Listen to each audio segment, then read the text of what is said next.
It's a Champions League midweek. It is. There's a ton of stuff that went on. 6 teams have already qualified. I'm going to get to that later because I have a few things to say about that. I was hoping not to talk about them because I thought this was going to be pretty straightforward. But Yeah, it should I have think been. Manchester United, again, the most event-filled game, the biggest storyline. They leave us no choice. I'm Yeah. sorry, Eric. Yeah. It's you They again. somehow contrive to screw this up, to go down to 10 men. They're last place in the group. That's a really, really rough period. It is tough. And after the Fulham win at the weekend, which was not great, we said that. They won, but it was not pretty. They just needed something positive, really. And the first 40 minutes of the game was really positive. They scored 2 goals, could have been 3, 4. Højlund with a brace, back home in Copenhagen, looking sharp. Rashford on the right-hand side. I thought him and Wan-Bissaka combined quite well, like on the first goal. It was okay. They were controlling that first half.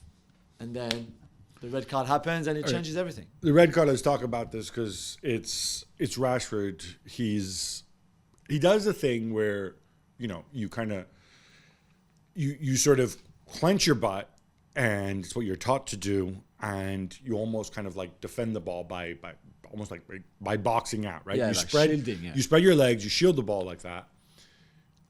As his left boot comes down, it comes down not just on the foot, but it almost like rakes the just above the ankle of the player.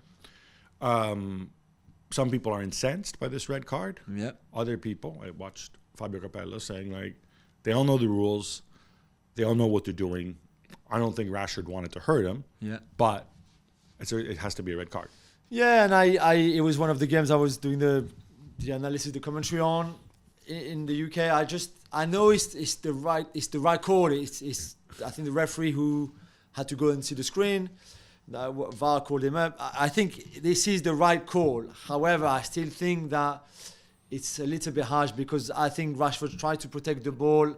You could see he's only looking at the ball, and of course he's got peripheral vision and he can see maybe Yelet coming onto his left hand side. I'm not sure, but yeah, it's the right call. Although I think he's a little bit unlucky still. That's the directive. FIFA call it in their wonderful mangly English. They call it step on foot. And the reason that they issued this directive to get people to crack down on it, and it's not just in the Champions League, by the way. I think it's pretty much in every league. You don't see that happen very often in England because defenders don't defend that way anymore. Yeah. Right? And Rashford, of course, not a defender.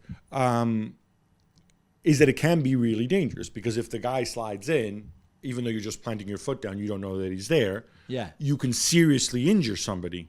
So intent, it's almost like it falls in the category of doing something dangerous. Yeah, it's a bit like Romero for Spurs against Chelsea and Enzo, for example. It's similar, and it's slightly different because it's a follow-through for Romero. We'll get to that. We're entirely different. He knows exactly what he's doing. No, but in the sense that your studs end up on the ankle of the opposition player.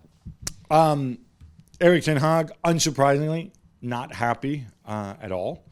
And he quite openly blamed the referee, not just over the red card, but over Copenhagen's first 2 goals. Yeah, because that's the thing, Gab. You can go down to 10 men, and we've seen many teams all the time going down to 10. It's not a reason to lose your shape, lose your head, and just collapse, really, which is what United have done. Especially you're playing Copenhagen away. Yeah. It's not like you're playing like Manchester City or Real Madrid, Bayern Munich, whoever you want, but not Copenhagen, even in kind of a slightly hostile atmosphere. All those scary Danes at the parking. Yeah, exactly. And that's before him complaining about the penalty call. He's wrong. It's a penalty. Maguire, his arm, the arm is wide. Okay, the ball is quite close to him. It's a penalty. The first goal is saying there's an offside and there's a Copenhagen players interfering with Onana in his line of vision. It's not the case, so I don't know where's that coming from. It's also they don't use the cone of vision anymore. I don't know if he needs an update from a referee, but Dermot Gallagher, I'm sure, is available. He loves sharing information. But that's not the reason why his teams just collapsed completely in the last 10 minutes of that first half and conceded those 2 very cheap goals to concede. Yeah, you mentioned it there, cheap goal.